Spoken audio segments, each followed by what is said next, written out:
Welcome everybody to 52 Living Ideas. Tonight is Dao De Jing, and we'll be covering verses 63 and 64.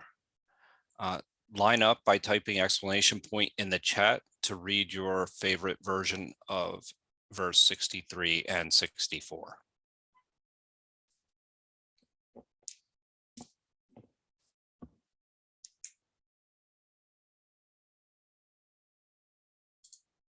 Anybody? Penny, thank you.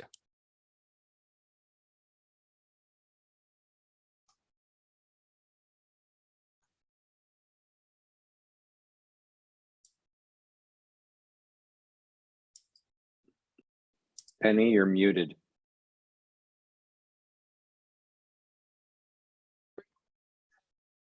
Are you unable to unmute? If not, we can go with Dave. Do you want to try and unmute? Or are you unable to unmute, Penny? All right, we'll come back to you.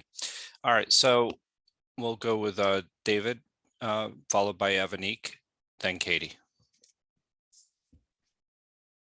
Okay, so I'll read from the thing in English. Verse 63. Practice non-action. Work without doing. Taste the tasteless. Magnify the small, increase the few. Reward bitterness with care. See simplicity in the complicated. Achieve greatness in little things. In the universe, the difficult things are done as if they are easy. In the universe, great acts are made up of small deeds. The sage does not attempt anything very big and thus achieves greatness. Easy promises make for little trust. Taking things lightly results in great difficulty. Because the sage always confronts difficulties, he never experiences them. Thank you, David. Next up, I have Evanique. Okay, this is from God as Nature Sees God, Roger Mabry. Chapter 63. Do without doing, work without forcing, taste without seasonings, recognize the great in the small, and the many in the few. Repay hatred with kindness. Deal with the difficult while it is still easy. Begin great works while they are small.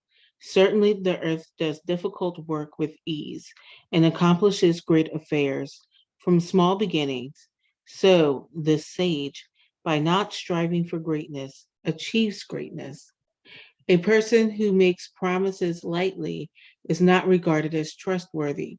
If you think everything is easy, you will find only difficulty.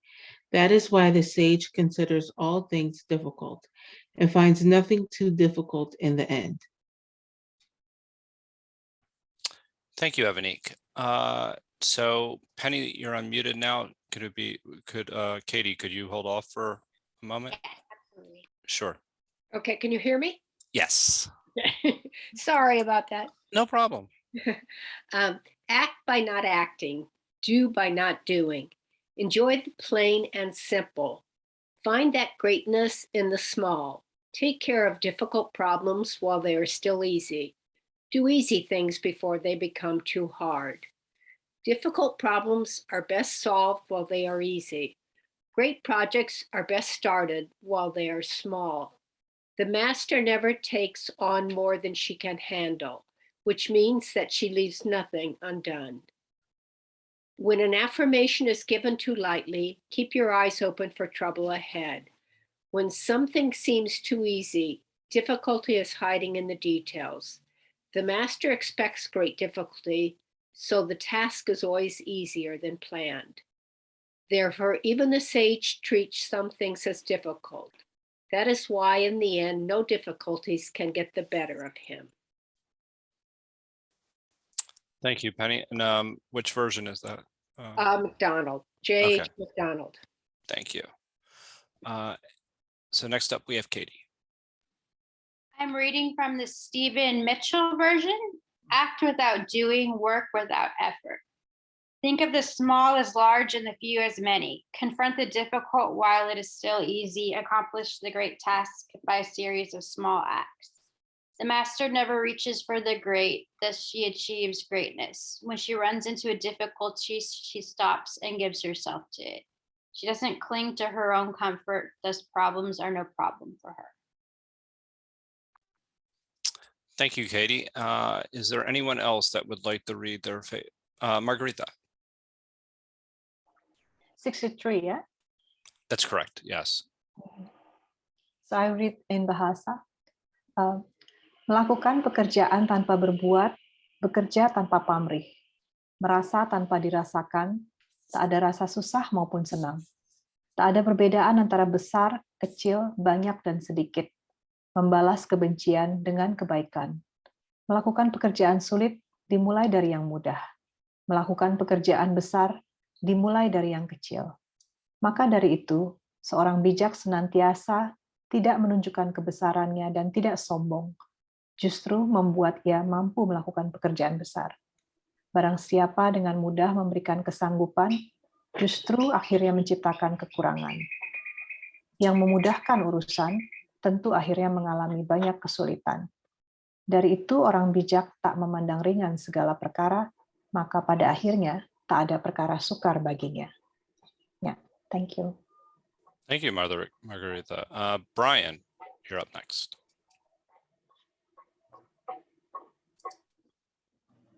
Undertake no action, perform no service. Taste what is tasteless. Magnify the small, multiply the few. Reply to injury with virtue. Plan what is difficult while it is yet easy. Undertake what is great while it is yet small. Tasks that are difficult in the world are sure to begin from what is easy. Tasks that are great in the world are sure to begin from what is small. For this reason, the sage never undertakes what is great. Therefore, he can accomplish great things. One who promises lightly is sure to be little trustworthy. Treating many things as easy is sure to lead to many difficulties.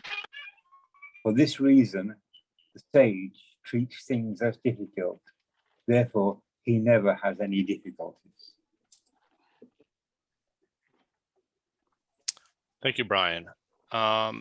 Would anybody else like to read their version of verse 63?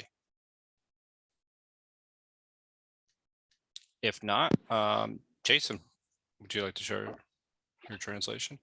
I just ask everyone to mute. Unfortunately, oh, there we go. Okay. Just 1 minute. Let me see. Just 1 minute. Do you see the screen? No. Just okay. Hold on. Just 1 minute. Okay. Sure. Screen.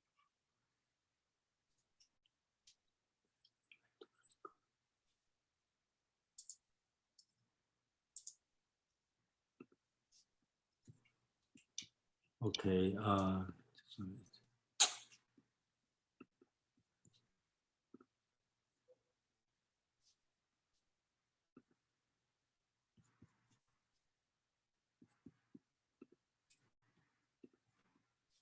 Look, guys, I cannot show my. Joe, I think you have to make him a co-host. No, it's No. You already No? make my. Yeah, you already make me a co-host because I just update my screen. So my computer. So look, guys, I have to do something to. Aman, can you show it? Yeah, I can share it, and you'll just have to read through it and scroll where you want. So 1 second. Yeah, that'd be fine. Yeah. You probably can go to the.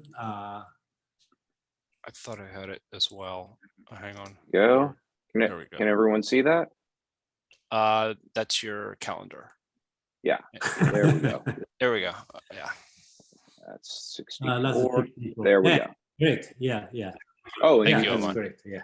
yeah, you can do it on the Google Doc. Yeah. Perfect. Yeah, thank you for being helping.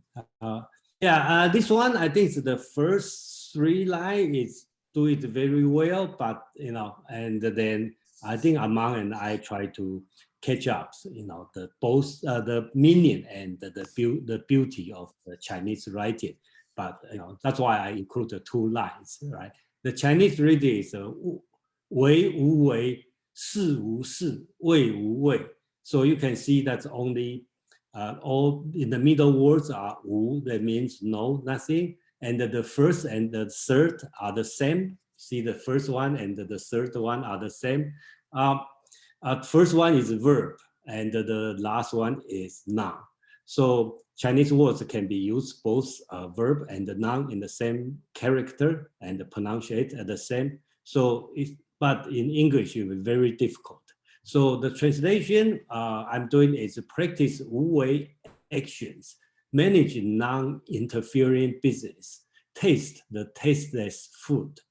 All right. And Amang is doing as act without action, which is wu-wei, work without working, and flavor without tasting. Okay, and I think the Penny has a version translation is pretty good. Also called like act by not act, do by not doing. That's also pretty good. But it's the difficult part. And then the next part is regardless of what is large, small, many, or few, treat the enemy with virtue, plan difficult task while they are easy. Thus, achieve great task from what was once small. Okay, move on. The difficult task, hold on. The difficult task in the world surely began from the easy ones. The great task in the world surely began from the small ones. Therefore, the sage never strives for what is great, but he can accomplish great task. Promising lightly surely leads to little commitment. Treating many things as easy is sure to lead to many difficulties. For this reason, the sage treats things as difficult. Therefore, he never have any difficulties. I think on the Amang can highlight on the 大小多少 here, right? This line. Yeah. So this one, the translation is, I personally, I'm not very sure how to translate this one. Basically, the words say as big, small, many, and few. So a lot of translation, which probably most will do it as make the small big, right? Big, small, they mean the first large consider as enlarge, which is the verb. So make small large, make few many. Okay, so but I think that doesn't match for the entire chapter. So I think that I believe that the meaning means doesn't matter. It's large, small, many, or few. We always do the same way. So the second, the next stanza is talking about treat enemy with virtue, okay, or with that means don't revenge. So I think that's the meaning. So doesn't matter the job is big, small, many, or a few. You always use the same attitude. So that's the I see the a little bit different than most of the translation. Yeah, that's it. Thank you. Thank you, Jason. Aman, would you like to comment? Yeah, as long as I've got this opportunity to share my screen this way, I'll play Jason's role for a moment. He does a masterful job talking about the difficulty of these first 3 lines, which when you hear them in Chinese, you can actually hear the sort of homonym between wei wu wei, shi wu shi, wei wu wei. That it sounds the same. If you were to write it out in pinyin, it would both be wei, but it's second and fourth tone respectively. There's something really elegant in making it that terse and that tight to be able to say what the center of this chapter really is, because this is a chapter on Wu Wei.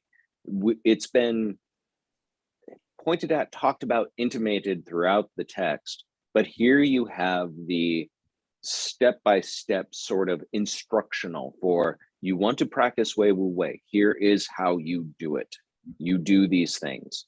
To act without acting, to manage affairs without interfering, you want to do it this way, regardless, like Jason said, whether it's large, small, many or few, whether it's an enemy or a friend, you always work in this capacity. And the directions really come towards the end, where it says, thus achieve great tasks from what was once small. This is kind of the opposite of don't sweat the small stuff. In other words, sweat the small things. That's when they are worth intervening in. That's when you can practice Wu Wei, because the least of your efforts are required. At that point, just a tiny, motion or gesture or simple word might be enough to change the trajectory of the whole natural affair. Difficult tasks in the world begin from easy ones. Great tasks begin from small ones. Intervene early when it's small, when it's simple, when it's easier to do so, and it demands less of you. Yeah, I got what Jason was talking about here, where he has both of our translations, but these are really simple: act without act, manage without manage, taste without taste. It's more or less how terse the language is, and yet communicates so much. So yeah, that's it. Wonderfully done.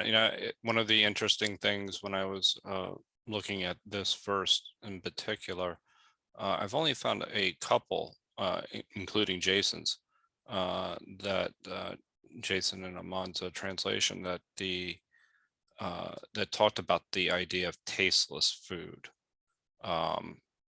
which I thought was actually quite interesting way of communicating moderation and temperance to a certain degree. The idea that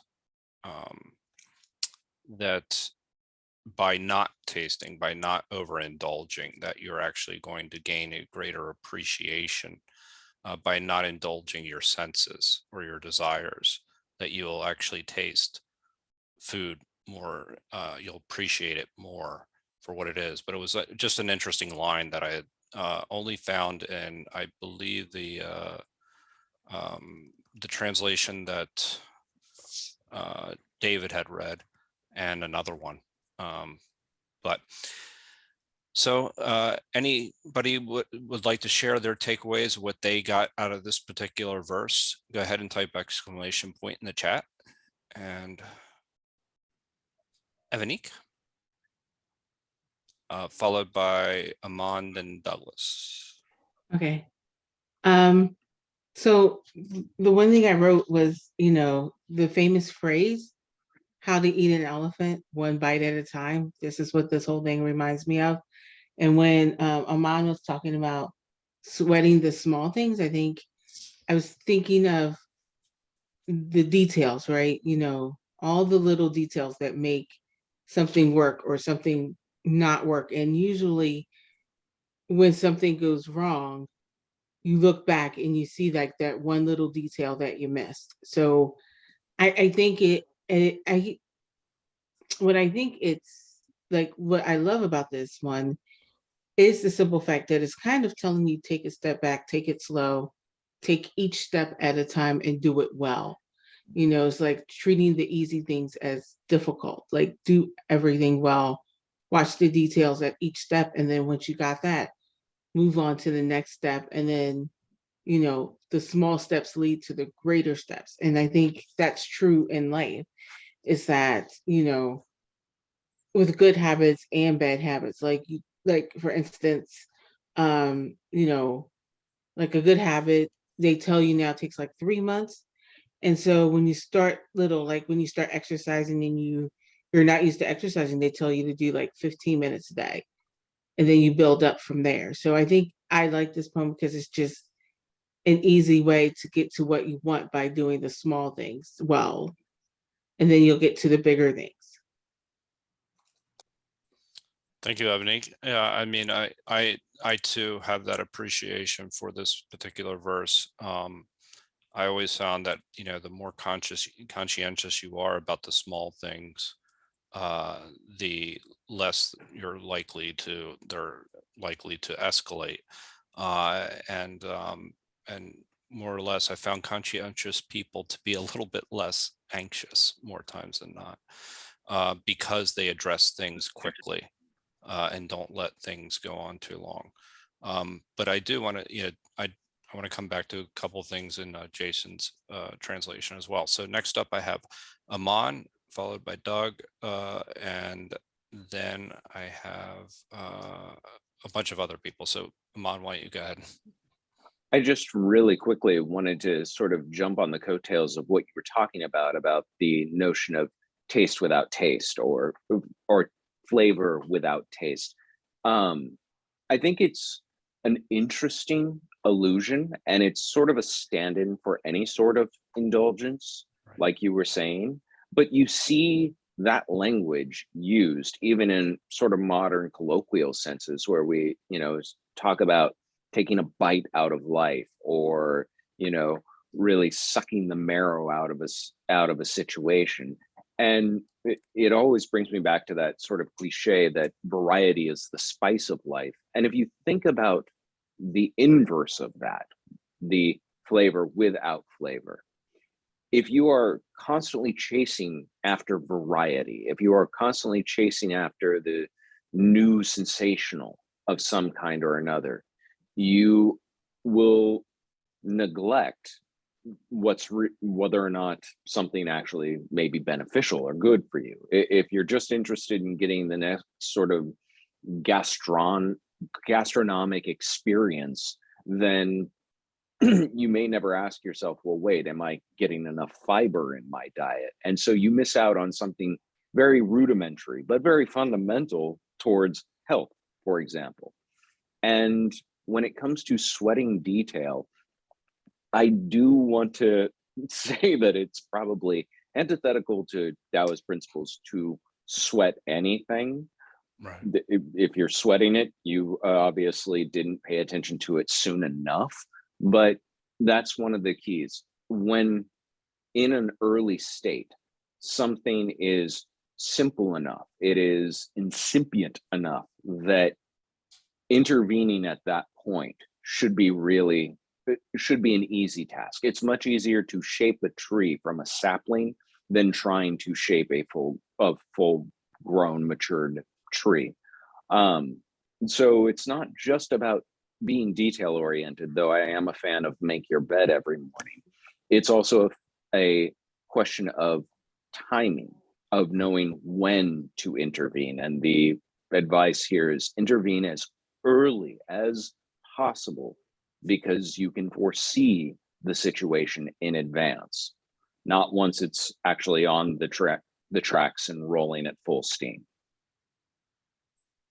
Well said. It's knowledge. It's like when and wisdom, essentially, when to intervene is actually just as critical as when to intervene. I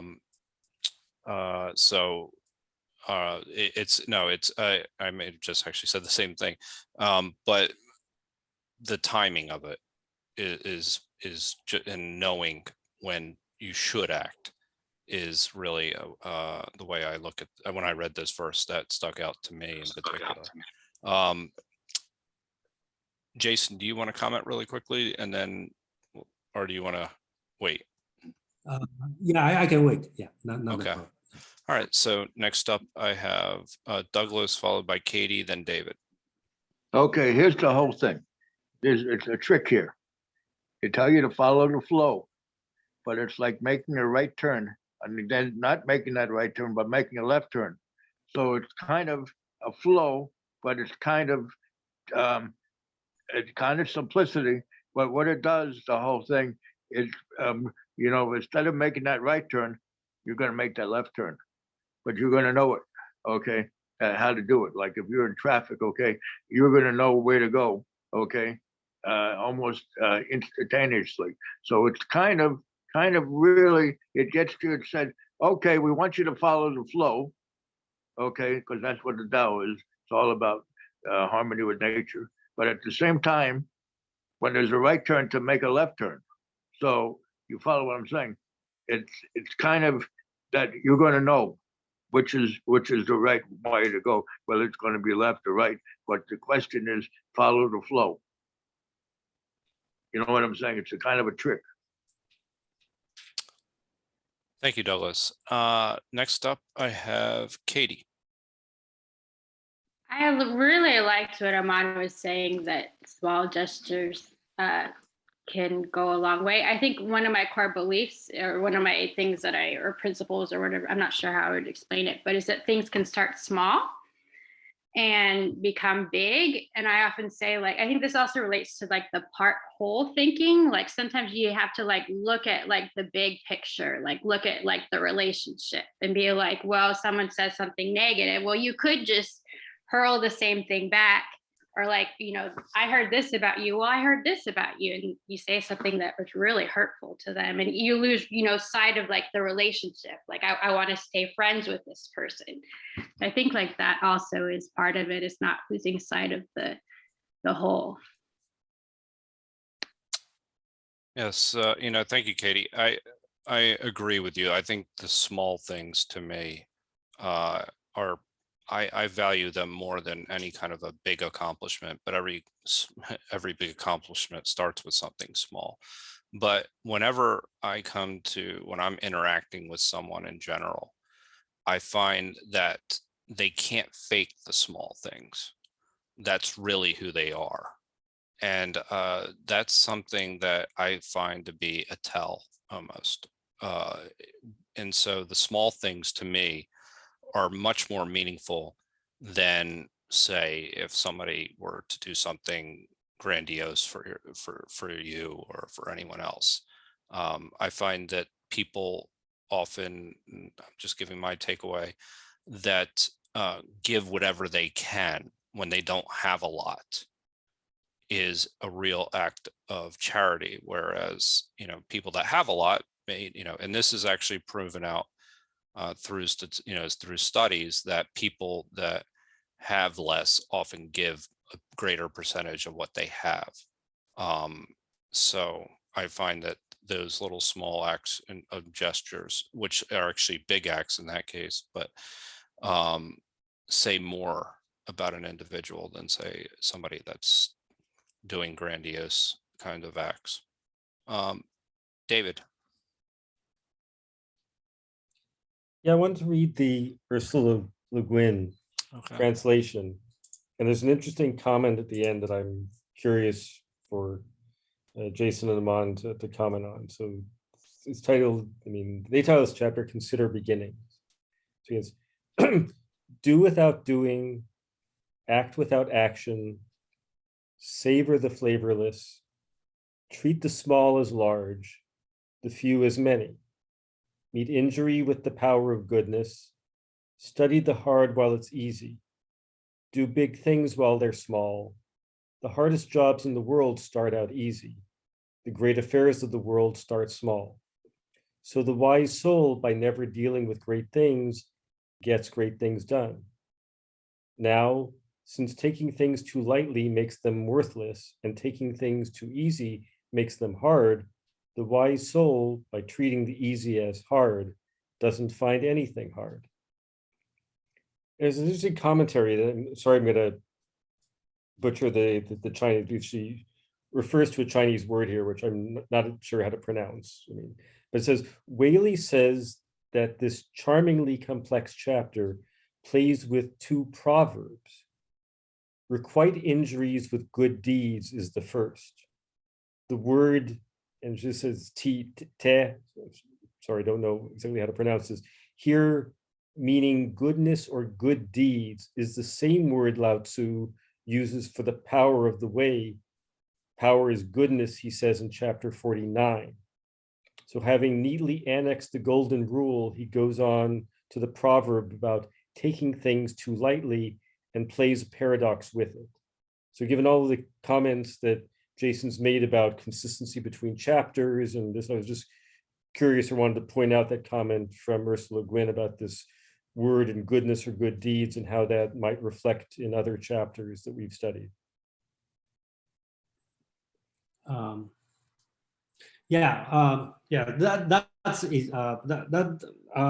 think that's the thank you, David. I think the version you are reading, his mention is very correct. Okay, that's exactly what I like to say. Let me share my screen right now. I can share my screen. Oh, good. Okay, so I hope everybody can see it. Let me enlarge. Okay, so what David is talking about is this word, 抱怨以德. Okay, so the 德 means, I think it's the Dao De Jing, that's the 德 means virtue or power or whatever you believe.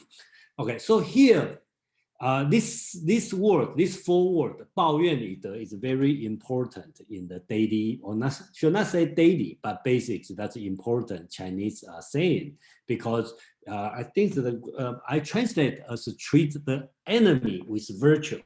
But I saw another, I think Red Pine translated as repay each wrong with virtue. Okay, that's also a good translation. Basics is talking about if people did something wrong to you and you still treat the person in virtue. Okay, so that's why, you know, I will disagree on some translation, make it like make small big on the previous stanza, but make this one, make small big, make a few many. I disagree. I think that means doesn't matter, large, small, many, or a few. You treat any wrong with virtue. Okay, so that, and then the next will be plan the difficult when it is easy, and make the big things start from the small. Okay, so I think that's the whole thing talking about. That's why at the end, you know, this chapter talking about the sage, right? You plan the job when start from the easy or when they are easy, but you don't treat everything easy. You treat that as difficult, but it's planned when it's easy. Then you have no difficult. Okay, I think that's the whole essence on this chapter.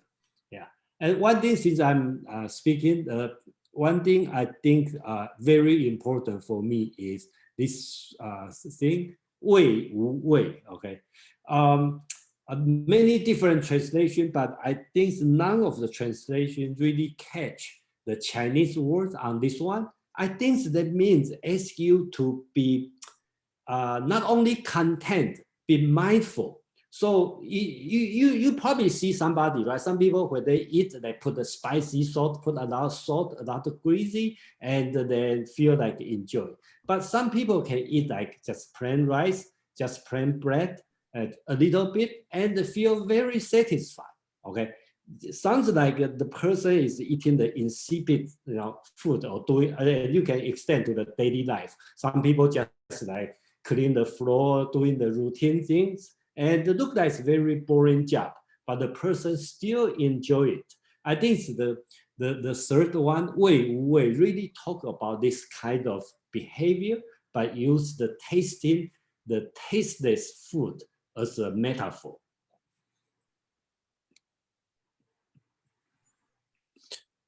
Thank you very much. Aman, would you, or do you have any comments, or if not, we can go to. No, really, I think he kind of hit it on the head. The only thing I had any comment on was you were struggling over the word "the" in Ursula Le Guin's, and whether you see it spelled T-E or D-E, it's the same word. It's pronounced "the." Okay. It was T. Yes, it is T in her version. I just want to briefly comment really quickly on this treat the enemy with virtue, the line in Jason's version, and it also pertains to the Ursula Le Guin comment as well, by what was it, requiring requite injuries with good deeds. One of the things that stops things from escalating is that if you're not trying to take your revenge on someone, or if someone does something wrong, that you're not necessarily going to allow them to bring them down with you, where something then starts to escalate and get out of control and grow.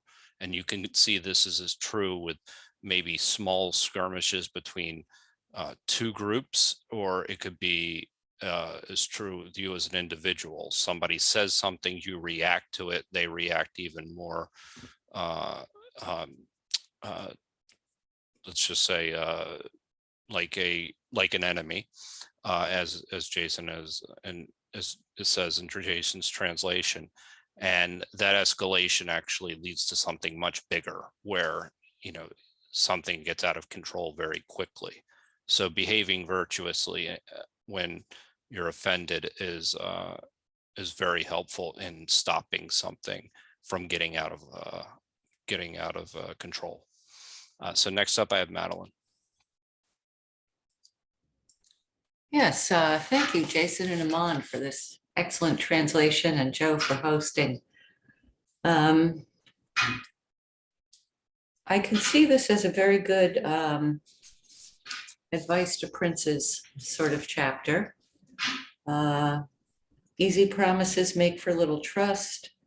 Taking things lightly results in great difficulty. Basically trying to caution the young lordling not to take things too lightly, and to keep his word. I think that perhaps the word virtue in English, it has such a connotation of being good all the time, that the word integrity might be better, at least in this one, since it implies a personal wholeness that isn't necessarily good or bad. I see, as we've seen in a lot of the other ones, there are a lot of opposites. So there's definitely a yin-yang vibe going on in this. For me, the heart of the poem was really taste the tasteless. The rest of it is all good life advice. You could write a perfectly good self-help book, expanding each line into a short chapter and have it hit the bestseller list. But I think taste the tasteless is where the whole thing lurches into the metaphysical.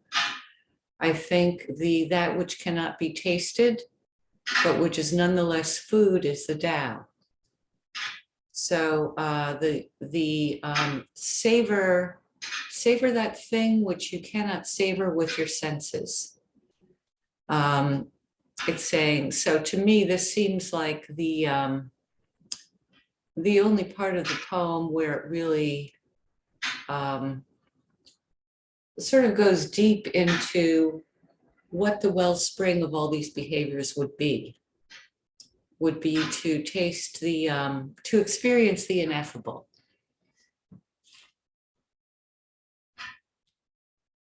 Thank you, Madeline. Next up, I have Penny. I was quite impressed with what Madeline just said. I was going to comment just on a small part of the poem, because I think it is true. This is really good life advice. But something that just jumped out to me when I read it first was the part when it says, when something seems too easy, difficulty is hiding in the details. And I just have had many life experiences where, you approach a task and you think it's going to be a simple thing. And then you start doing it, and all at once you find out that all these things that look like they were easy or that you didn't even think of have made it very difficult. So that just really popped out to me when I read it. Absolutely. You know, the devil's in the details. It really is. So yeah, there are many times that I have taken on tasks that I thought would be quite simple, and then once you're doing them, and you realize that it's a lot more complicated than you initially had thought. Um, so next up, I have Kevin, followed by Jason, then Jang. Thank you, Joe. I got so many to take. I don't know where to start, but I'm going to start whatever I picked. Frankly, we got one idiom called 以德报怨. Basically, this is similar. Like I put on chat, render good for evil. If base Jason translation, I would change one word, enemy, to the to one word, enemy, to hatred. Basically, you treated hatred with a virtue. So not you know, it's like you eye to eye as act that. And for me, I would comment about therefore part. Chinese called it 是以圣人终不为大，故能成其大。夫轻诺必寡信. The two part about this.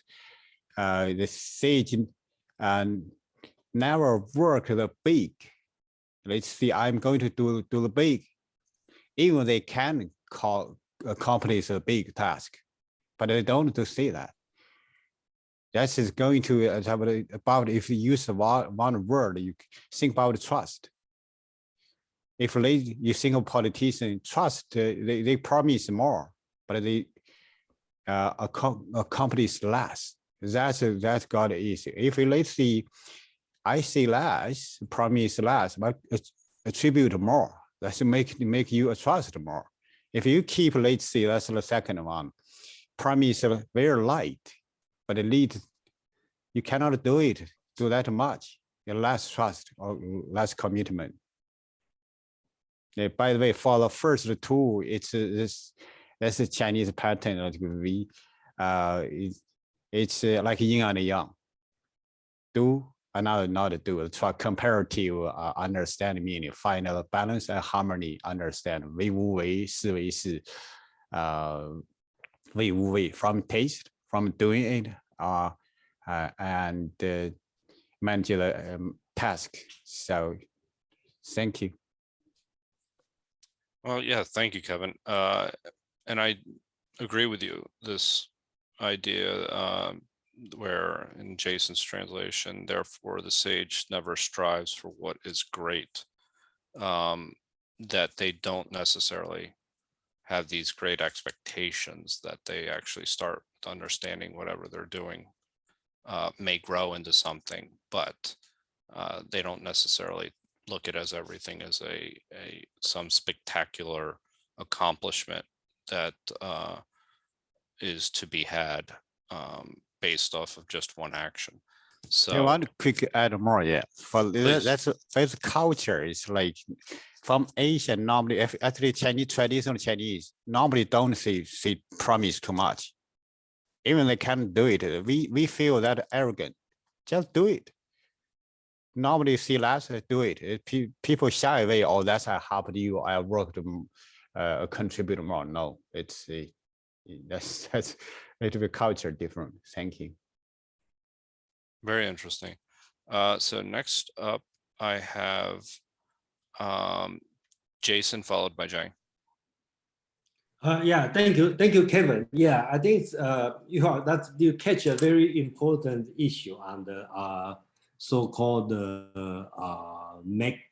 promising lightly, surely lead to little commitment. This word is being in the daily Chinese cultures lesson, or the Asian, not only Chinese, Taiwan, Hong Kong, Japan, Singapore. They all have this kind of thinking. The West and the East have a big difference. It's about promise, So sometimes the complaint in Asian is Westerner always like a breaking, okay, because too many promise, okay. So sometimes they cannot make it. So that's the very subtle difference, and we will see that that's caused by, I think it's based on this writing.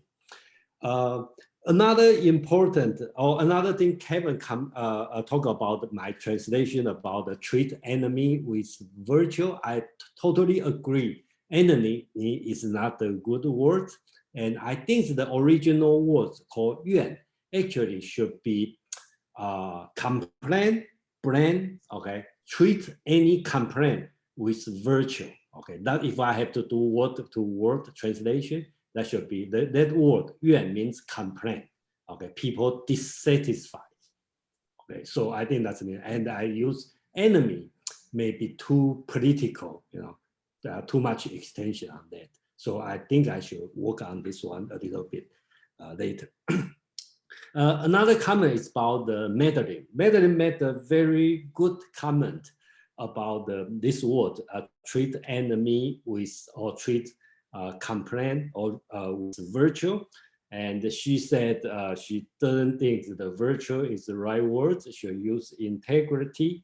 Let me give you some background. Confucius also talking about this. And then Madeline's speak is totally reflect what Confucius said. Okay, Confucius has a word said, if you treat enemy or complaint with virtue, how do you treat virtue? Okay, so it means something complain and you treat them with virtue. It's something, and how about if somebody doing good to you and you still treat with virtue? So what's the difference, right? You are good to me, I treat you with virtue. You have a virtue to me, I also treat you with virtue. So that's Confucius rejecting on this word. Confucius said, if you treat enemy or complaint with virtue, how can you treat virtue? I think that's Confucius said, you should treat complaint or enemy with integrity. Okay, that's what Madeline said. That's the Confucius word. So, you know, probably Madeline is nature, Confucian. Okay, so yeah, thank you. Yeah, thank you. And Kevin, the word you wanted to use was hatred. Is that the word he actually said? Kevin said hatred. I think hatred also right, but okay. the word is yuan. Okay, technically should be complaint, a blame, and hatred also makes sense because it's not that strong in the English hatred. Okay, but stronger than the English complaining. So if you draw a line, probably in between. Yeah, that's my opinion. Yeah. Thank you. Jane. Yeah, so yeah, I want to share two things. One is this treat the enemy with the virtue. I think it's very similar in Bible. And also I was listening to NPR talking about this. Recently, I think there's a Buddhist monk or something died from Thailand. And they also shared the story how they used when all these people was in the camp, concentration camp or something, refugee camp, and they were killed, so many people. And then this monk actually tell them the revenge doesn't help, but the only way to solve the conflict is with love. So they actually, the monk was doing all this ceremony for them to help. Yes, to help. Yeah, I think a monk shared the name. Yes, Thich Nhat Hanh. Yes. Yeah. So anyway, I think, yeah, it seems they all share the same theme. At first, I don't quite understand, you know, and actually I learned later. You know, I think another famous novel also have similar thing. You know, this guy was steal from a pastor, and then the pastor gave him the rest of the, what do you call, it's very famous, changed into movie as well.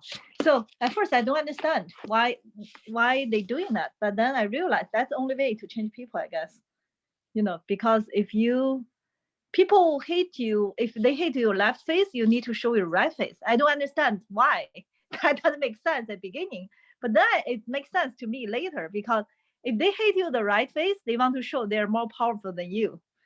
And so if you gave them your left face, they said, oh, you're more powerful than me. That's fine. I don't really care. then there's no point to hit you to the left face. Because if you're saying, no, you are not powerful than me, then they have to hit your other face to show they're more powerful. So Right. if you don't really, you admit that, then there's no power struggle anymore. But anyway, I want to share that also about the taste, the tasteless. I also agree with Jason. I think when I'm cooking, I realize, um, it's such a great metaphor because we were trying to stimulate in order to take good food. Like Sichuan cuisine is so popular all over China. The only reason because people only eat pepper. They can't taste any food at all. Anything throw into pepper and it tastes so good because you just can't have any taste. Just keep eating and eating and eating, and you feel so thrilled. So, and I was trying to figure out, and it's not good for us. I was trying to figure out how to cook the vegetable with their own taste. And it's very subtle. It takes a lot of effort actually to be able to appreciate that. And you have to not just like meditative life, I think is stimulate life is so exciting, easily get your attention. But if you have a calmed, quiet life, it's similar. It take more effort to be able to appreciate that. And in long run, it's better for your health. So I want to share that my experience with that. Thank you. No, thank you for sharing both of those experiences. I really feel like the word complaint and integrity does change it a little bit. The way I would interpret this particular verse, because one of the things that I actually really liked about your initial version, Jason, was that I think it really calls attention to a very important concept in general, which is again the way to stop something from escalating is essentially address it with virtue. But even if I guess if that holds true too, though, if somebody were complaining, it wouldn't be of much help if you were to complain as well. So that would actually still work. But yeah, that's an interesting distinction. So I have next up I have Marco, followed by Douglas. It was actually just similar to what Jen was saying, that like something tasteless doesn't, can be, not have any taste, but it's still nourishing, like, so just that. Yeah, I mean, as I think I mentioned a little bit earlier, the idea that when your I don't know, your senses become dulled if you should overindulge, and so I think that that's actually that was why it was an interesting metaphor for me, that if something were to taste good, I'd appreciate it a much more if I were moderate in how I would consume something. That's just my interpretation, though. Douglas. Okay, the Dalai Lama said to make friends with your enemy. Okay, and then some of the other groups is saying the same thing, that between the virtue of having whatever, whether you're enemy or whatever, that you can get along with your enemy in some way. I think that's what they're saying on the Tao as well. And another thing that's important is like you have intuitive understanding or intuitive knowledge about what things are going to happen and what things won't happen. So there's it's kind of explaining it in that way. I guess it's kind of as simple as making things simple, but at the same time they may be a little bit more difficult than you think. So you need to be able to work through those things and so on, and then things will become easier. Thank you, Douglas. And I don't see any more comments or anybody else lined up for comments for number 63. So if there are no more comments about number 63, we'll go to number 64. So please type exclamation point in the chat if you'd like to read your favorite version of verse 64.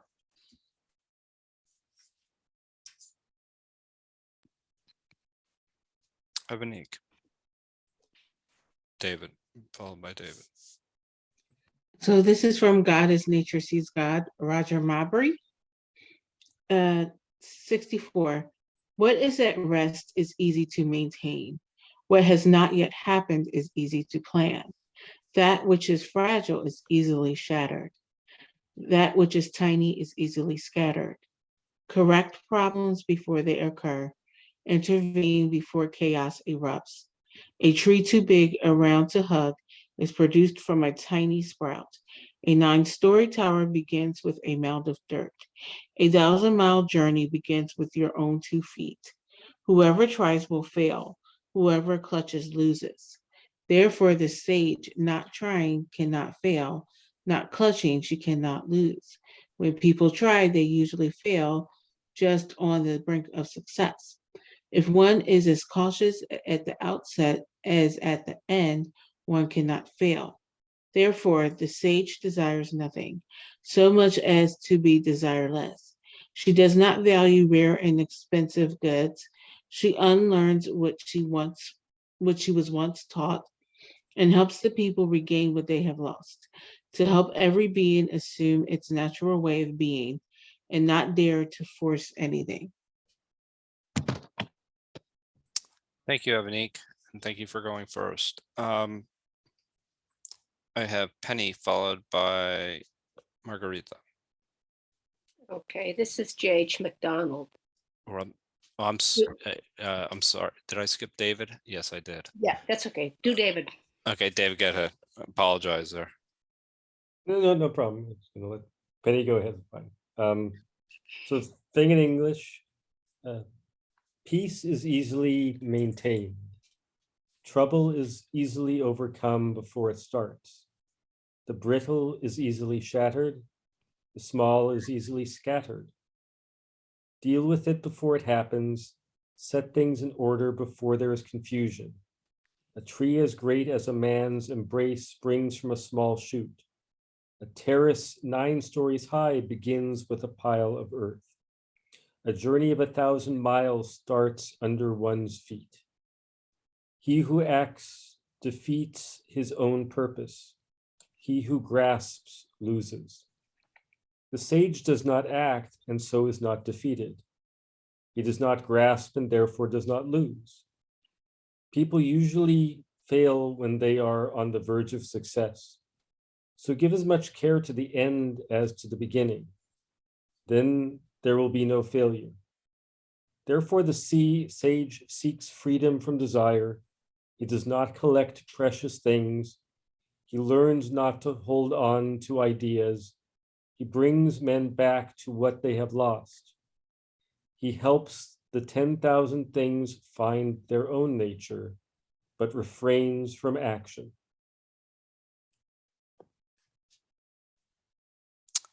Thank you, David. Now, Penny. Okay. This is J.H. McDonald.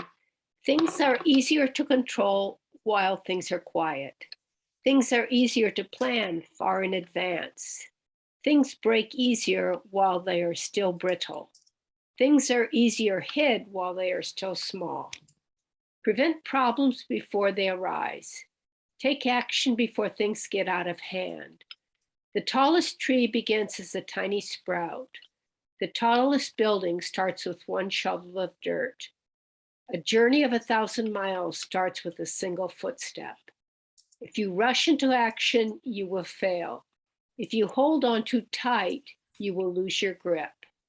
Therefore, the master lets things take their course and thus never fails. She doesn't hold on to things and never loses them. By pursuing your goals too relentlessly, you let them slip away. If you are as concerned about the outcome as you are about the beginning, then it is hard to do things wrong. The master seeks no possessions. She learns by unlearning. Thus she is able to understand all things. This gives her the ability to help all creation. Thank you, Penny. I really like that version. So thank you for reading it. Next up, I have Margarita. Yeah, hi. I'm going to read again in Bahasa. However, I realized that the last part is so different with from Ursula Le Guin. So I think this is Confucianism is integrated in Indonesia. So dalam keadaan aman mudah dipertahankan, yang belum terjadi mudah dirundingkan. Dalam keadaan lemah mudah dipecah-pecah, yang lembut mudah dihancurkan. Kerjakan sebelum terjadi apa-apa. Aturlah sebelum menjadi kalut.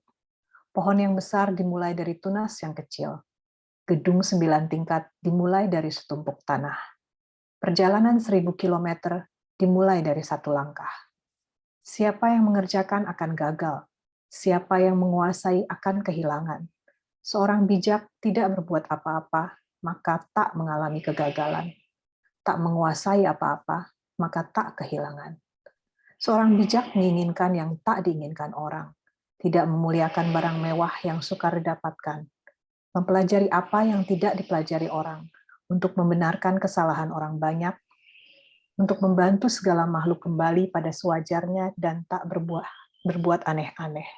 So if I can explain a bit in the last part, it say that the wise men, they will learn things that are not learned by other people in order to fix mistakes and to guide people to live like in nature, like living like nature. Yeah, something like that. Thanks. Thank you very much. With that, actually, I'll go ahead and read the Ursula Le Guin version since you mentioned it. The title of it is Mindful of Little Things. It's easy to keep hold of what hasn't stirred, easy to plan what hasn't occurred. It's easy to shatter delicate things, easy to scatter little things. Do things before they happen.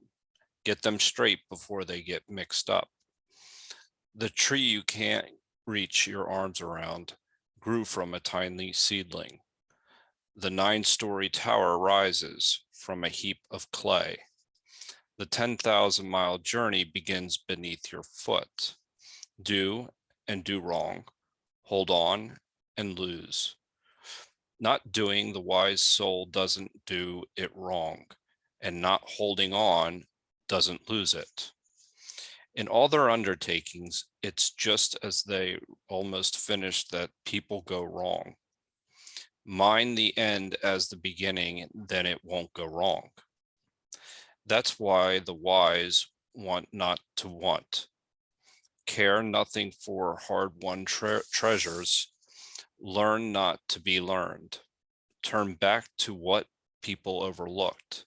They go along with things as they are, but don't presume to act.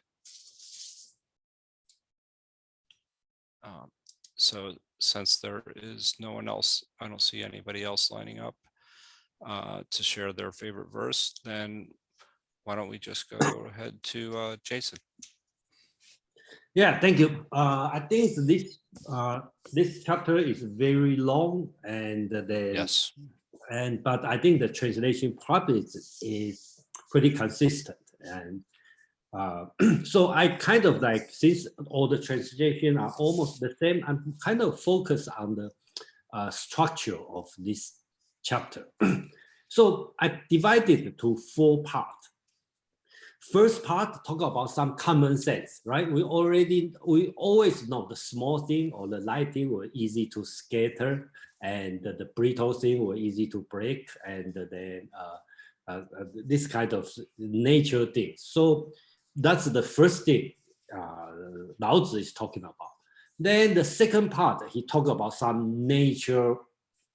Again, another common sense, right? The big tree always grow from the small and then the 1,000 miles journey always start from first step. Kind of like not difficult to understand, but sometimes we forget. So kind of remind you, you see the big building, the tall building. Remember 3 years ago, they just put the first, shovel of dirt, right? So this kind of thing, that's all our nature simple. Then you go to the third part and talking about based on this lesson, right? How does the sage considers the role model doing to deal things, okay? But the most of people, they do it this way, but sometimes not consistent, so they fail. Then draw the conclusion. That's why like desire not to desire, learn to unlearn, or whatever translation. That's the That's the last part of translation. I think the first three parts, most of translations are the same, but I would like to focus a little bit more on the last part because I think that's the key lesson for this chapter. So let me go to my translation. Whenever I put a parenthesis in this chapter means the word is not in the actual Chinese text, but I think they imply the meaning. It is easy to maintain when the situation is stable. It is easy to plan when the symptom is unforetold. It is easy to break when things are brittle. It is easy to scatter when particles are light. Start to act when the task has not yet begun. Start to fix when it has not yet become chaotic. So that's the first part. Then go to the nature situation. A giant tree of full-span girth grows from a tiny sprout. A tall terrace of 9 stories is built from a shovel of dirt. A long journey of 1,000 miles begins from a single footstep. Those who act forcefully will fail. Those who hold tightly will lose. Remember, this chapter talking about the nature thing, 1,000 miles, the first step. If you pay attention, they are not doing forcefully. They just like nature this way. I think that's the important thing here. All right, talking about it's naturally and not forcefully and not too tight, too rush.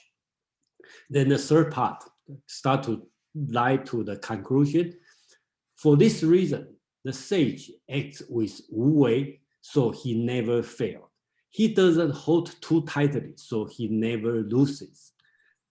Then go back to the most mistake people make. People, when handling affairs, often fails at the stage of near completion.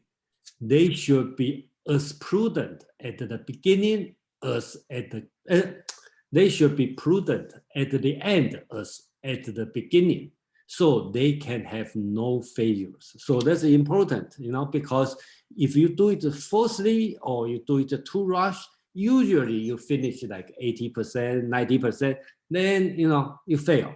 So you have to do it without Wu Wei and don't hold on too tight, so you can consistent all the way through. Then he draw the final conclusion. For this reason, the sage desires not to desire, so he never value expensive goods.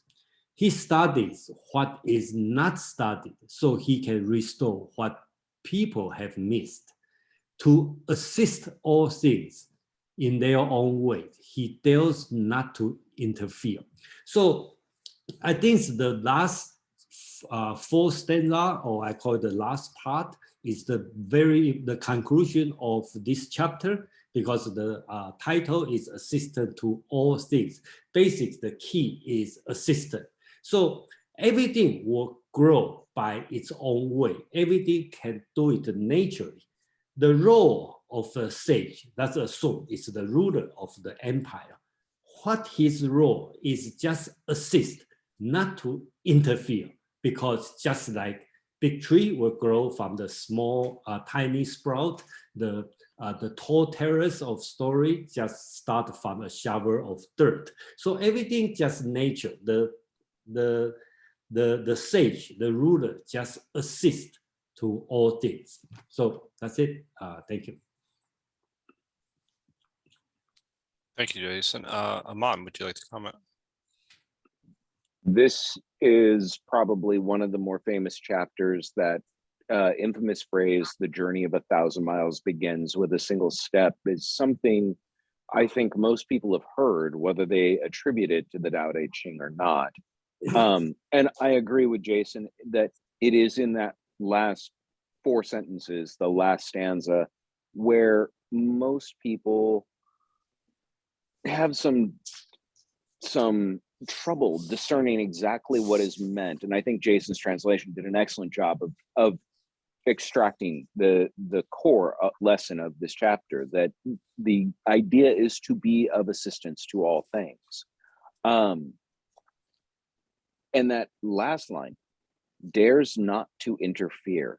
This is something that takes me back to parenting 101.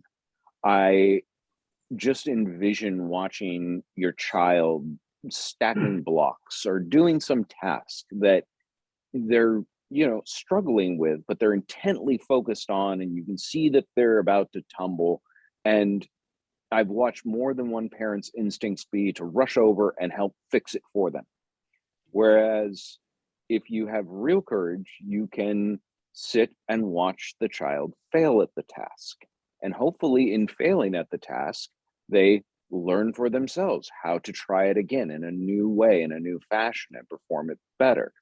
That is a real that is a daring, that is a real bravery. It takes more guts to endure watching others stumble and fall often than it does to rush in and fix it for them. And I think that is kind of the final lesson.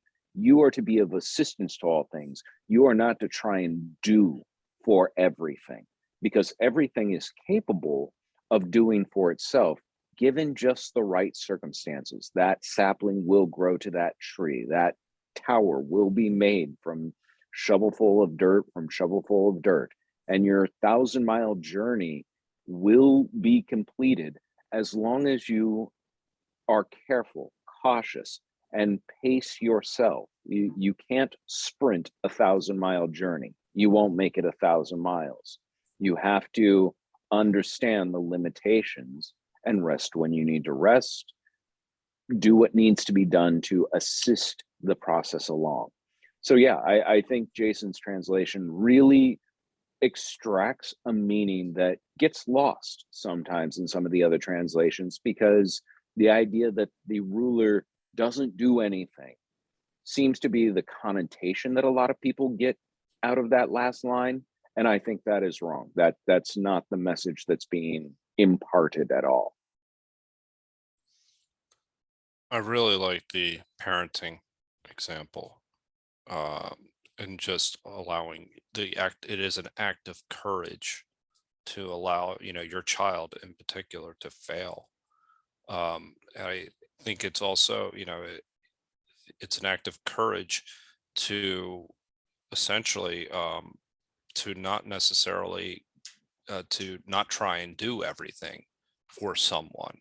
It's to facilitate what they, or to help them do, or be successful. I often think of managers that sometimes they have to do all the work and they're unable to delegate any of it. As somebody that's very similar to that, that they feel like everything has to be done under their watch. And it's a very controlling way of being. And that's a very dangerous way when you're a dangerous way to be when you're acting in the world or interacting with the world. You're trying to control the outcomes, and you're as opposed to just letting things be. So Madeline. Yes, Jason, can you put the first part of it up again on the screen?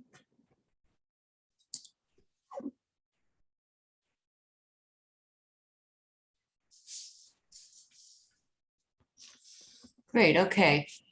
Yeah, I have the same translation as David, which is the Jiafu Feng in Jane English. And I like yours much better. Those first 4 lines of your translation, Jason, it actually made me think of farming. Maintaining the stable situation and the breaking things that are brittle made me think of like crumbly soil, and scattering light particles seems like seeds. And so the theme of the whole poem, from that to the part about the tree and the terrace and the journey, and then at the very end, the theme seems to be about success through accretion. In other words, the accumulation of small things, success through accretion. And at the end,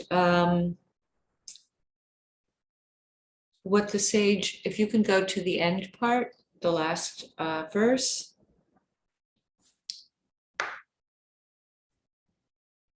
Yeah, so the sage desires not to desire. So basically, he's not accumulating. He studies what is not studied so he can restore what people have missed. It seems that what they must be referring to, whoever wrote this, what they must be referring to is the very first shovelful of dirt that goes to make the terrace, or the seed of the tree, or even the sensation of your foot on the floor beneath you as you're participating in this meetup. All of those things are that first most basic thing that we often miss. And the non-interference is very interesting because, as Aman was saying, it's really about natural ways of growth. And so if the base is restored, that nice farm I envision up at the beginning is going to be just fine.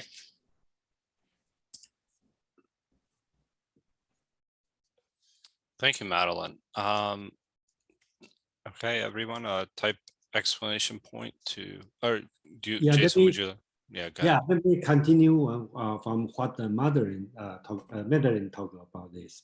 I would suggest you read this one together with the previous one, which is C3. Basically, I think they are consistent, right? Basically, continue from the 63. Okay, talking about from easy, look things easy, and don't take things as too easy. You treat something and nothing difficult. And then another thing I'd like to remind everyone is I always pay attention how this text try to convince people, and the structure usually will talk about some easy thing at the beginning, some nature situation at the beginning, and some obvious rule in the beginning. Okay. Then to the later on, talk a little bit political, assuming the political, and usually a lot of things is associated to Wu Wei.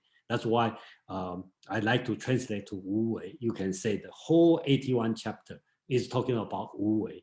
Okay, so after reading all the text, you probably will get better idea.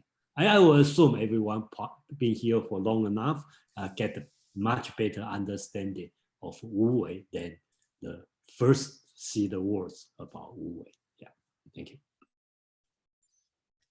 Yes, this does seem to have a direct connection with number 63. Kevin. Yeah, thank you, Jason, Joe, and Aman. For me, a comment that we got, if you forget this chapter, we talk about the Dao, we got a question, what's Wu Wei? Do nothing? That's totally wrong here.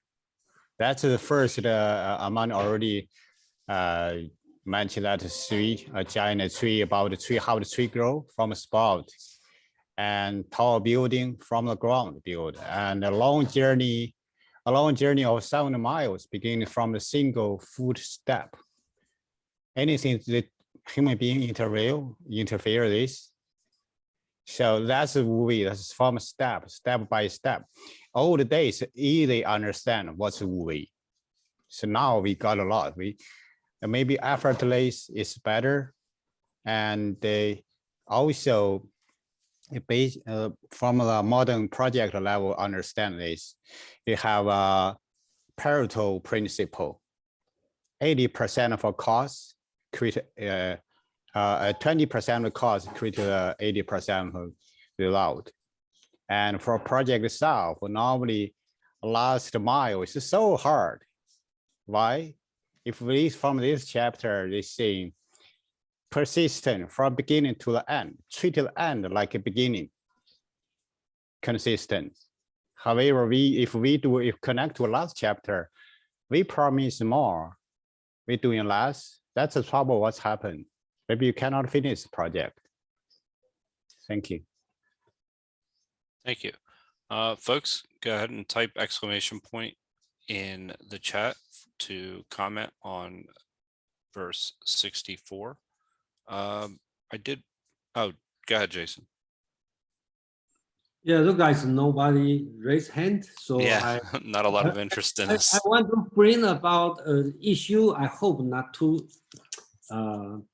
disturbing, okay, disappointing everyone, because the Wu Wei translation, actually they have another translation, not that popular.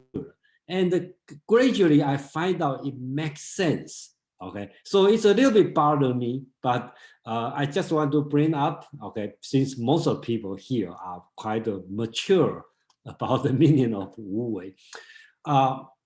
Another interpretation is Wu Wei means the pronunciation should be Wu Wei, okay, not Wu Wei, okay. That means I don't know everybody hear the tone difference, okay. Wu Wei means no action. Wu Wei means no purpose. You're doing things without purpose. Okay, so it's related 为无为, 欲无欲, 学不学. Okay, this kind of thing basically talking about you desire, not desire. You do things without purpose. Okay, that's another translation in both in English. I don't see this translation in English, but I see some interpretation use a little bit modern interpretation in Chinese scholar use Wu Wei as Wu Wei, no purpose. So it probably also correct. Okay, so just put this seed in everybody's mind. You probably have a different interpretation, but you know, since it's so big, okay, that means I have to go through from the first chapter to change everything. So, you know, that's another thing, you know, is in my mind. So thank you. Thank you. Let's see. I thought I saw Margarita with an exclamation point. Yeah. Thank you, Jason, and Amon for the translation. Now I kind of get it now, because in Indonesian translation, it's so interfering that the sage learn things in order to make order, even though the order is nature. But to my understanding, I'm still learning, this chapter, even though it says something about Wu Wei, but it's not about not doing anything, because at the first part, it's actually talking about actions, that many action verbs, and including the second verse as well. For me, it's, and I think I get it, it's close to 63 and 64, they're kind of related. What I take is, for example, in dealing with problems, it's better to deal with problems seriously, but you should take it lightly. So you try to understand it, but you don't underestimate it. So when things still small, try to solve it, but not too much.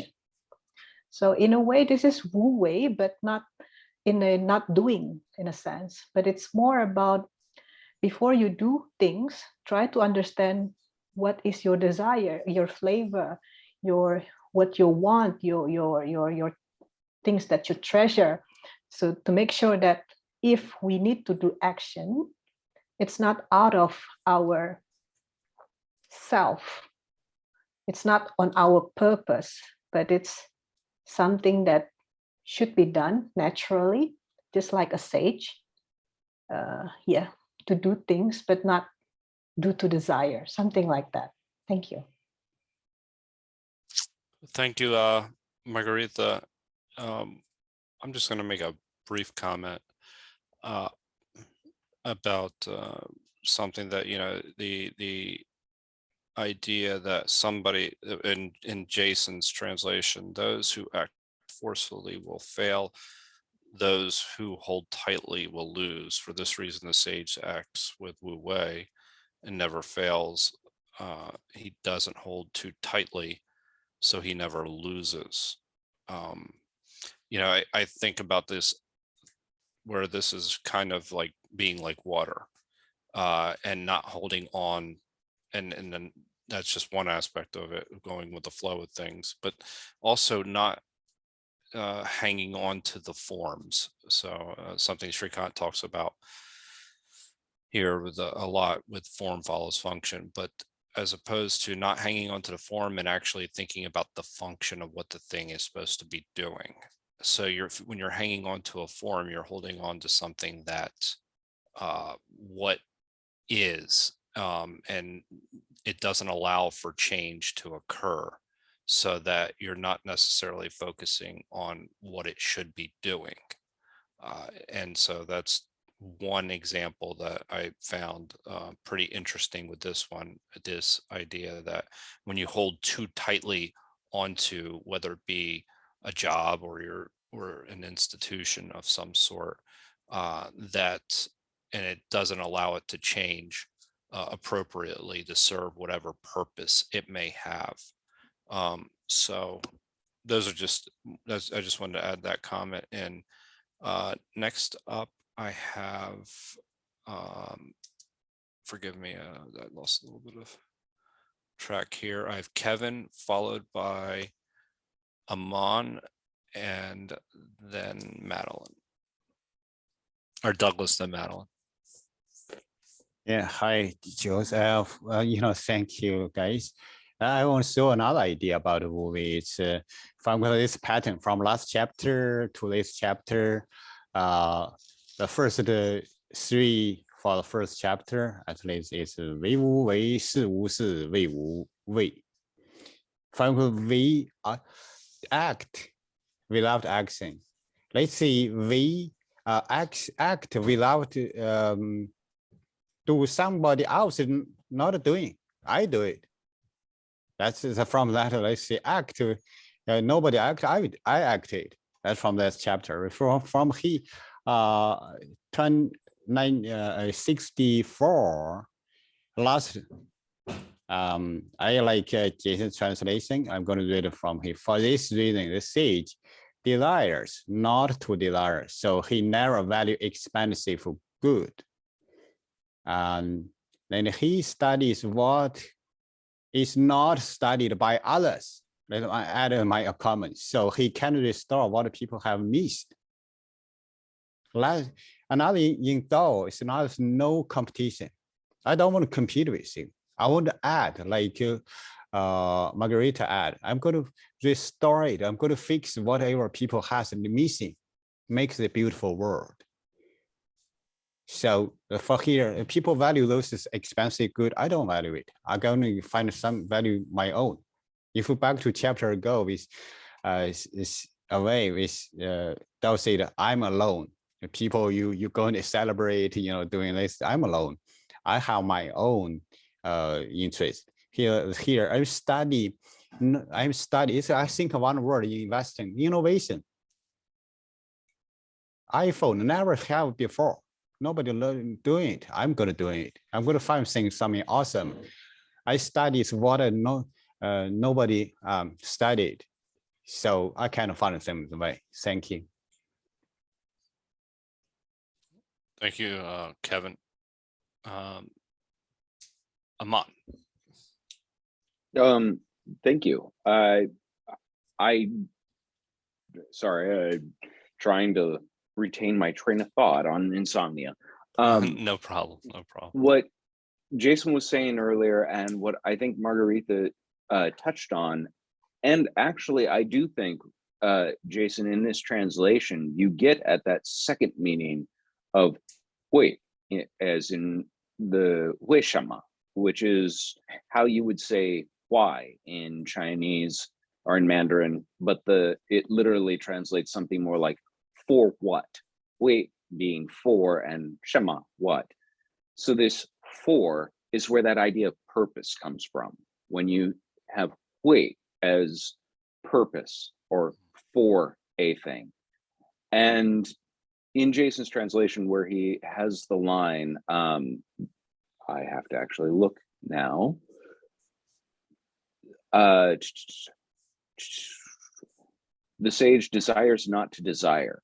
This, I think, really teases out that second meaning of hui as no desire or no purpose, not for anything. I wish I would.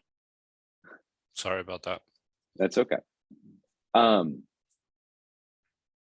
To that ends, I do think that the act without purpose idea is a general piece of advice that, or don't act without purpose. I go back to this image, watching your child play. You have to know what is the greater purpose. Do I want them to educate themselves? Do I want them to learn something? To not interfere most times was probably the right course of action. But if they're going to stick a piece of metal into a wall socket, this is not a time to not act because you have an overriding purpose. Why did you smack me away from the wall? To keep you from being electrocuted. Smacking you may not have been the swiftest or best reaction, but it was better than the alternative. So really important idea that ties into wei is not non-action and not always inaction. Sometimes it can be a lot of action, but it is the least possible amount necessary to accomplish the purpose that is most important, not the petty ones that may distract you, the flavors, the dazzling lights, the 5 colors. Just having a clearer vision of this is the overriding purpose and this is the amount of action necessary for it. In order to redirect floodwaters, it takes a lot of energy and a lot of effort, but you don't need to dig a second ditch in case if the first one is actually doing the job. Yeah, it's about really the efficient use of energy more than anything else. And I think that requires less action, obviously more times than we think it's where we have to act. We really don't.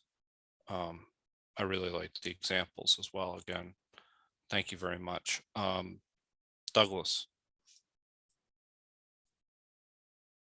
Yeah, a whole thing too that's very important to understand is we overthink, a lot of times. And what they're saying there is you don't have to do that much thinking.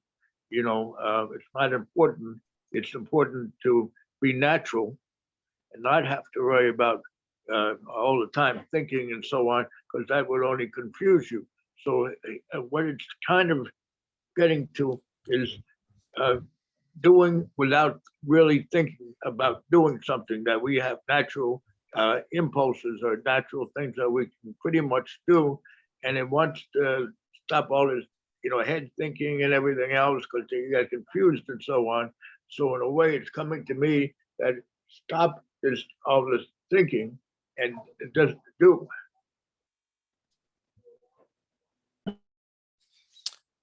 So you'll have to forgive me, Douglas. My internet froze for probably most of what you've said, so I can't necessarily follow up.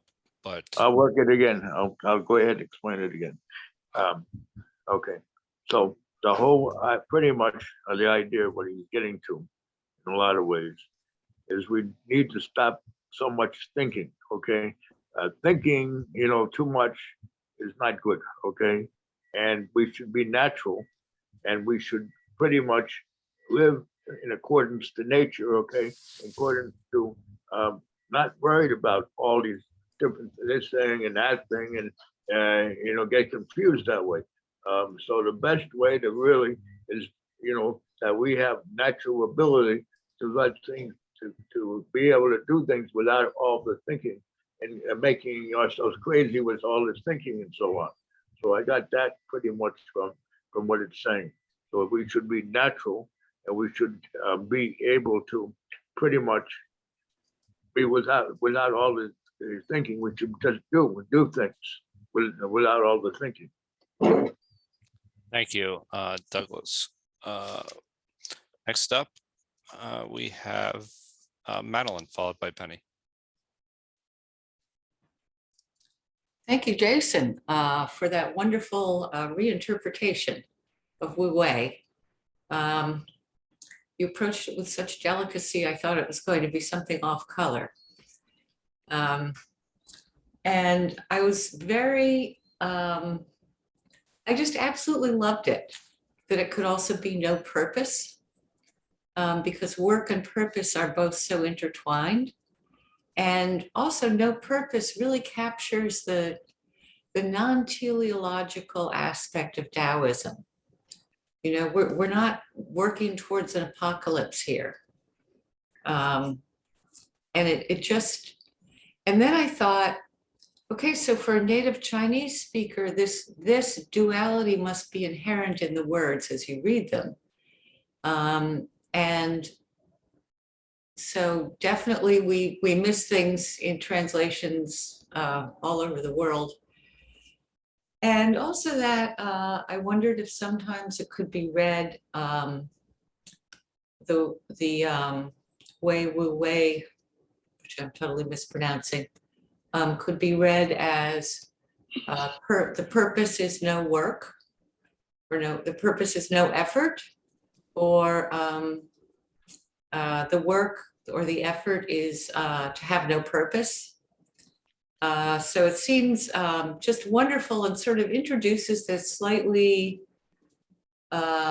random or kind of aimless surrealistic element into it. Like it sort of brings back the sage as the wandering holy fool who's sort of just rambling around pointlessly, giving advice and about non-interfering. Thank you, Madeline. Great comments. Great comments. Penny, would you mind if Jason responds? That's fine. Jason would talk. Okay. Yeah, I would like to comment from what Madeline talked about. Another interpretation of a purpose, Wei Wu Wei as the purpose of action is for no work, right? The purpose is no action. I think that you are very correct. And someone in 2,200 years ago make this interpretation is Han Feizi, which is legalism. Mm. He has a famous interpretation about Lao Tzu, which is Dao De Jing. His interpretation is, Han Fei, his advice to the emperor. Okay, he said, being an emperor, your purpose has no action. What do you need to do to make you as an emperor no action? You put the reward and the punishment. Okay, strict law. Okay, treat people like animals. Let them do the job. Let law do the job. So the purpose reach, right? Then you just hide it behind the scene. No work. Okay, enjoy your life. Okay, so Mandarin, you are right. Okay, Han Fei is making this kind of interpretation. So he become the legalism. So that's the connection between the Taoism and legalism. Some people will get shocked to say, Taoism is so nature related. How come it's connected with legalism? Here's the connection. So, thank you, Mandarin. That's very interesting because I would have never have made the connection with Han Fei or legalism because I always saw that as kind of taking action by punishing people. That's a very interesting connection. Thank you. Penny. I just thought it was interesting that especially like at what Jason had, translate studies, what not studied, to restore what people missed. And then looking at some of the earlier verses where they said, like, deal with it before it happens, set things in order before there is confusion, or prevent problems before they arise, takes action before things get out of hand. And I see those as very related, because the person has to be basically kind of sitting back and watching what's happened, but not being integrated into it like the other people who are doing it. Because how can you prevent something that's going to happen before it happens? You have to be kind of on the outside so you get a broader view. And the same thing then with take action before things get out of hand. If you're not like intimately in what's happening and you can kind of see what's happening, then you could intervene with a small action to steady things, to get them on track again.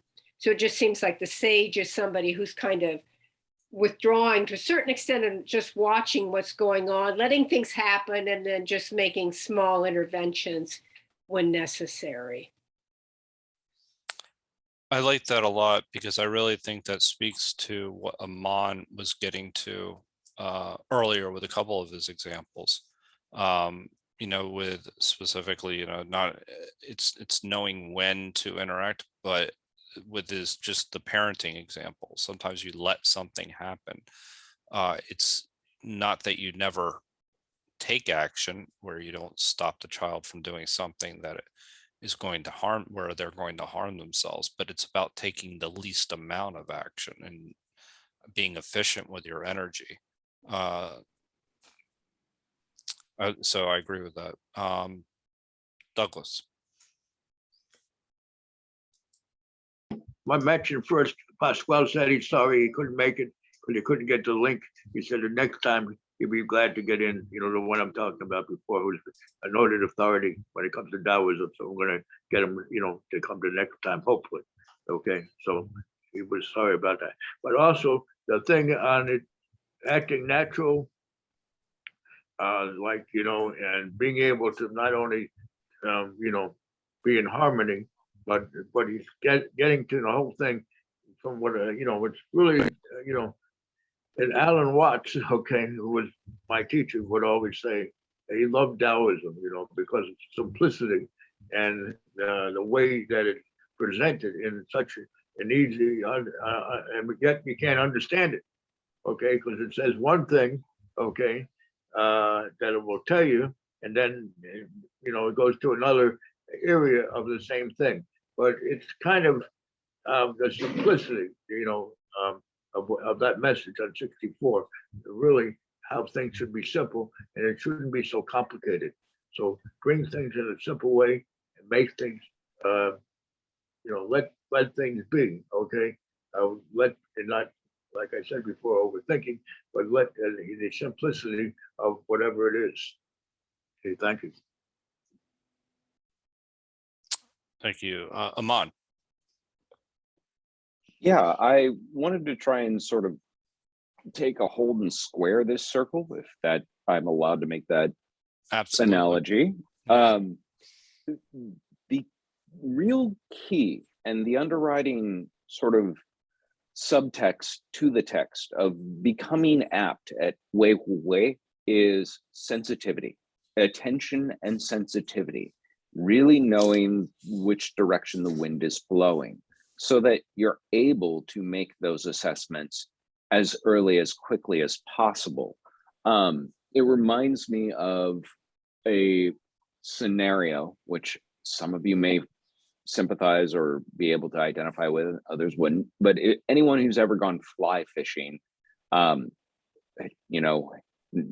chest high waders standing in the middle of a body of water, casting a fly into the water, you're doing something that looks very non-action, but you have to feel the course of the river against your body. You have to be very, very sensitive to how you're moving, because it's very easy to get swept away by it. And in the same fashion, if something is coming up down the river towards you, if deadfall has fallen into the water and there's a huge log on its way bearing down on you. The further you see it coming ahead, the more options and the easier the actions you get to decide to take to address it. If you see it way off when it lands in and you've got 5 minutes, you could wade right out of the water. If it was closer or you weren't as attentive and it's bearing down on you, now you have to make some more rash decisions. And all the advice is the further off you could see it, the more choices you have, the easier your sort of response to a situation will be. The more it is right upon you, the more severe the action will need to be, but you can still make the apt, more sensitive act. If you try and push the log out of your way, you're going to drown. You're probably going to have an easier time deciding to swim for it, even though that's, you know, a lot more effort than simply strolling back to shore and waiting for the thing to pass by. Driving is probably a more familiar analogy that all of us can identify with it one way or another. The accident you see a mile up the highway is a whole lot easier to avoid than the one that's happened 5 car lengths ahead of you. But there are still better and worse reactions in each of those scenarios. And so the ongoing advice is be aloof, be as distant as possible from it. And this is where Han Feizi was able to sell the idea to an emperor to be able to say, you should be as distant, as aloof, as 30,000 feet above the situation as humanly possible. And you delegate, manage without managing. Put it in the hands of people you trust and trust them to do the work for you. That's kind of what's encapsulated in these 2 chapters. Mhm. And I think it does sort of tie together a lot of loose threads. It does, very much so. Especially, I like the analogy that you used with an accident in particular, and the log.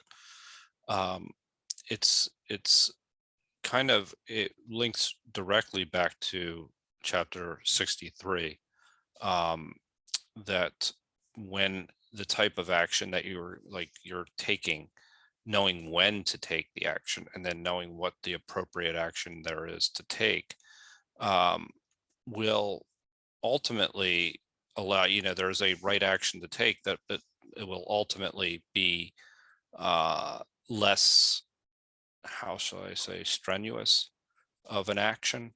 And so, yes, I'm going to leave it there for now, because I have the connection in my head, but I don't have the words right now.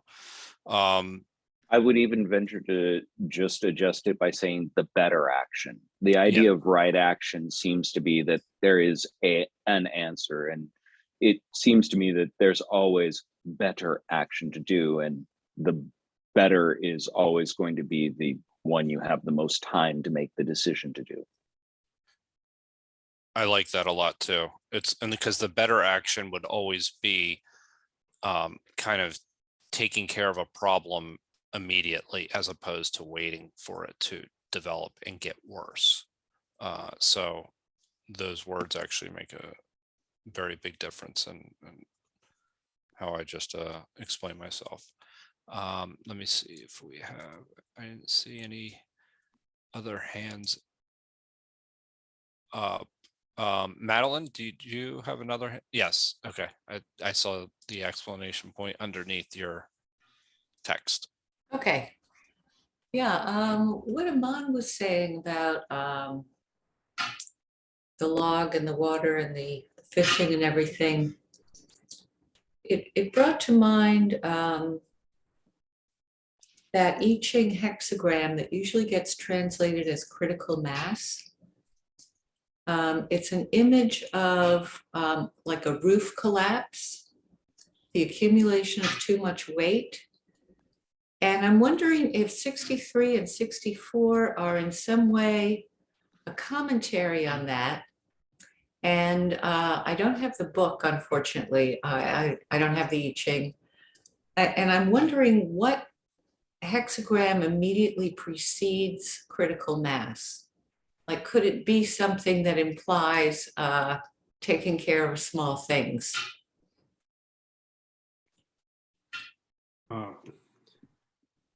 Okay, let me answer. I assume no one want to answer this question. So You assumed correctly. I see a so, lot of it saying that. I'm I thumbing through my I Ching.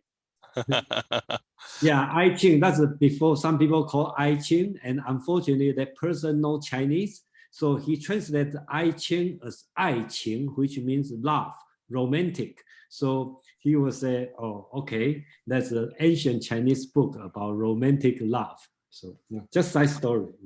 I Ching. Okay, so I disagree on the chapter 63, 64, which is connected with the I Ching numbering, okay, 64 hexagram. I disagree, okay, so I don't see they have a connection. A lot of people tend to think too much about I Ching, the mystical, the number.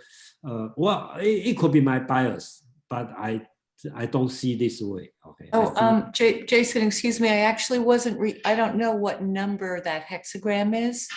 I was thinking of the imagery in it, of the accumulation, like a landslide or an avalanche. Okay, I don't see the connection in anyway. I don't see the connection of I Ching and this thing, the Dao De Jing together. At least I don't see this way. Okay, but the reason I want to explain is about I Ching, the word I. Okay, and use a lot of words in this chapter about I, the word we usually translate as easy. Okay, so chapter 63 and chapter 64, Dao De Jing use a lot of word called yi, okay, pronunciation yi, okay, and then we translate as easy, right? But I Ching also use the same word, yi, we translate as change, okay? So here's the key. Yi, this word actually has a three meaning, okay? It's a three meaning. One is change. One is easy. Another meaning is unchanged. Okay, so here comes the question. Okay, why you have the same word, the meaning change and also means unchanged, or also means easy. Okay, so the key is here.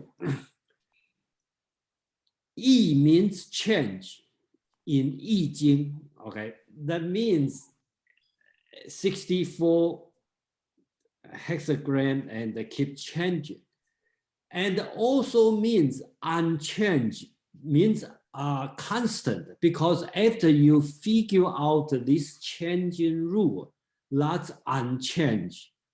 Okay, so that's the second meaning. You knowing this kind of unchanged, everything become easy. So that's the three meaning of the words yi. Okay, so especially in I Ching, okay, people always change as book of change, okay, but actually they lost the other two, okay, unchanged, which is rule, and the easy. And I believe Dao De Jing here probably doesn't have other meaning like change, but you know, have some of the meaning. So I think that's the underlying meaning usually lost in the translation, either in English, also in Chinese, in the modern Chinese, people lost this meaning. Yeah. So thank you, and Aman. I was going to say, I'm not sure if Madeline, you had the. I'm wondering if you were talking about the concept of shi from the Sun Tzu, or the potential of energy that you were thinking of, the buildup of mass, the collapse of a roof, or the falling of avalanche, bless you, or boulders. Because I could see where those ideas are tied in to the concept of wei wu hui, and the idea of sensitivity to situation, to really be aware of the natural occurrences around you and what they portend to become in the near future. But that's more out of Sun Tzu than it would be out of the I Ching. Not sure if that ties in directly or if that was kind of where you were thinking from. I couldn't find the hexagram with that imagery, but if you could give me the number, I could look it up. It wasn't what I was thinking, but definitely, yeah, I think it has that, maybe it's that potential of when the rock actually starts to slide. I'll take a look and see if I can find the number of it. Thanks.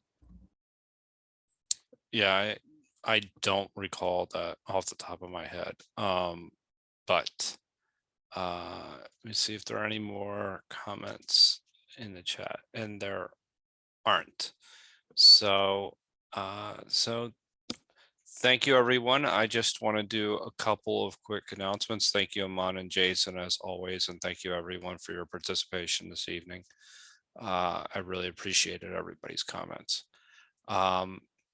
So tomorrow, we will be talking about form follows function as a principle. And Happy New Year to you too as well, Aman. That is a form follows function. We've talked about it quite a bit here. It's a architectural principle by Louis Sullivan. It's what he's best known for. And that'll be a discussion that we're having for Comprehensive this Wednesday. That is really going to be a lot of fun. So I highly suggest that you register and attend if possible. Then on Thursday, we're actually kicking off a new series, The Evolving Self, by Mihai Csikszentmihalyi. I can't say his name, so I'll just say Mike, or MC as he was referred to. So The Evolving Self, they'll be covering chapter 1, the mind and history, and this builds off of the series from the Flow series last fall. And let me see. Then let me see. That's we have it posted twice. Then I also believe we have. I wanted to really announce Sunday. Shrikant will be starting a series with a monthly series with Yasuhiko. And Yasuhiko actually has translated the Dao De Jing. Just a really, really brilliant guy. When he'll be talking about how spiritual philosophies have flourished throughout history. I think it's going to be one of the most interesting series that we have going, and that is at Sunday, February 6th, 11 a.m. So I highly recommend that you register for that as well. There's also, we'll be covering the Gospel of John, chapter 9, and that'll be on Thursday, and the Bhagavad Gita on Friday, chapter 6. We'll be starting chapter 6. So those are just some of the upcoming events. You can check the 52 Living Ideas. Oh, and yes, Madeline, you're right. Forgive me. One of the most important meetups is the roundup where we'll have both Jason and Aman here for a couple of hours, helping us go through verses 28 to 63, and where we'll be reading Jason's version out loud. Jason, do you want to say anything about that? Yeah, thank you for reading that one. And then I, just like last time, I find out I'm very tired. The reason is not boring, because I become a student and listen to the lecture, and I have to take note from everybody's comment on my translation. So I find out that it's very intensive to me, you know. Well, Thank you. it's good that we're not trying to finish it all in one evening. So from Yeah. 23, 28 on. But yeah, I'm glad that you're able to get a lot out of it, and that's and it's a way of giving back, I guess. And so it's and then I also thought I would announce the Asian philosophy School of Names. A white horse is not a horse. And that's Feng Yulane. You want to talk about that? Yes, that's I think this one is very interesting. Can you hear me? Yeah, this one is very different than other philosopher. You know, I think most of people probably not familiar with this philosopher. Basis is, I would say that's the Chinese version of a Platonic dialogue. Okay. So that's the two. I'm going to introduce two famous people and his writing about the argument. You know, when try to argue the white horse is not a horse, and actually it's related to Chinese language and the Chinese character. So you know, and that's this subject. I put the sign up here. So. Oh, great. Yeah, I mean, I highly recommend that. I know that's one of Madeline's favorites of the week. It's the Asian Philosophies Meetup. So, and it looks like it's chapter 8, and it will only be 12 pages. Yes, and then I try not to be too boring, like to go through every chapter.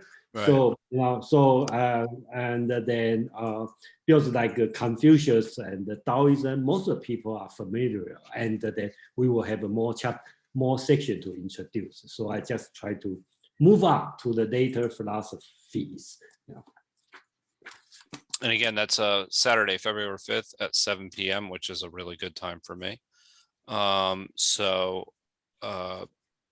Yeah, I would highly recommend that meetup. It's a lot of fun, and there are a lot of interesting people there providing comments. I know Penny has attended as well with Brian. And so those are most of the upcoming events, and obviously keep your eyes on the website for any others. And thank you everyone for joining this evening. I hope everybody has a wonderful rest of the week, and take care. All right, Thank you. Yeah, thank you, Jason. Thank you, Joe.